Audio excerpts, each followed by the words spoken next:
వరద బాధితులకు సహాయం అందించిన గుంటూరు ఆక్స్ఫర్డ్.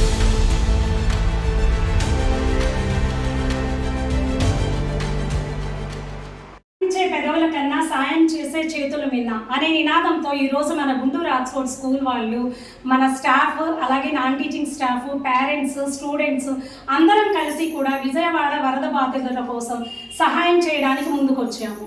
వాటిలో మినిమం మెయిన్ కావాల్సినవి అందరికీ నీడెడ్ ఐటమ్స్, రైస్, అలాగే ఇలాగా కొన్ని గోధుమ పిండి ప్యాకెట్లు, అలాగే సబ్బులు, అలాగే సోప్స్, వాషింగ్ థింగ్స్, అలాగే బ్రష్లు, వాటర్ బాటిల్స్, అలాగే వెజిటేబుల్స్, అలాగే ప్రతిదీ కూడా ఒక్కొక్క ప్యాక్ ఇలాగా మినిమం 100 ప్యాకెట్స్ వరకు చేసాము.